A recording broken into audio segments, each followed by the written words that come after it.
On the 31st of January at midnight, the membership of the UK to the European Union will come to an end. We have spoken with MEPs during the last day of their mandate to find out how they feel about Brexit now that it's actually happening. It started in 1973. It started actually just before then, when the British public were lied to, when we were told this was just a trading bloc, the European community. We are heading to a superstate. We are heading to an EU army. We're heading to common taxation. All of these things, which means sovereignty taken away from national parliaments. Yet the EU was supposed to be a conglomerate of nations, but we're not even allowed to represent our nations with our flags. So the very first opportunity that the British were given to have a vote on this, we voted to leave. I think in 2016 there was too much complacency that Remain would win, and the campaign was very poor. We didn't fight hard enough. We didn't appeal to the hearts and minds.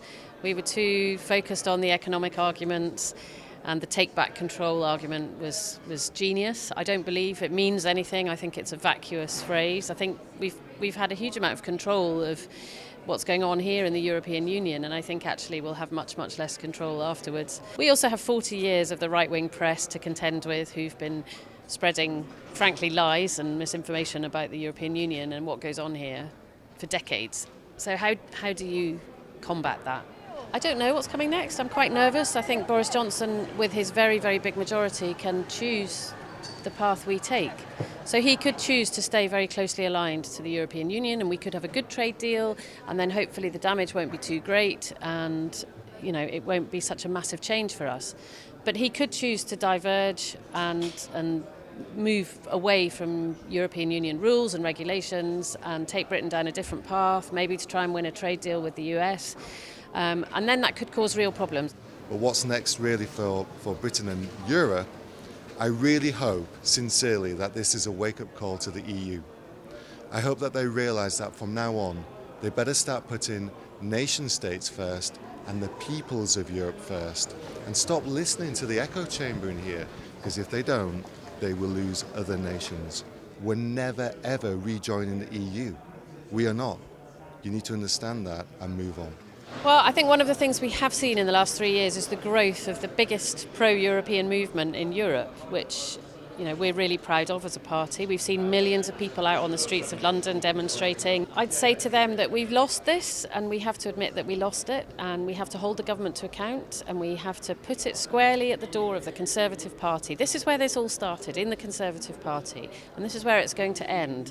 And, to those who voted for Brexit, well, I hope it's true. They've promised us rainbows and unicorns and told us everything's going to be fantastic and our country is going to be reborn and we're going to thrive and prosper. Well, I do worry that all those predictions will just fall apart and actually it'll be a big mistake. This is it now. This is the point of no return. When the flag comes down, it's done. We've left. So whether you're a Brexiteer or whether you're a Remainer, it's irrelevant, because we are now all Britons in a free, independent Great Britain. Let's make this work for everybody. Well, we were very positive when we came here because the Liberal Democrats had done really well in the European elections, and we thought there was a chance. I mean, it wasn't a big chance, but we had hope that we would be able to change the direction. So, we got through the extension in October. We were even more hopeful.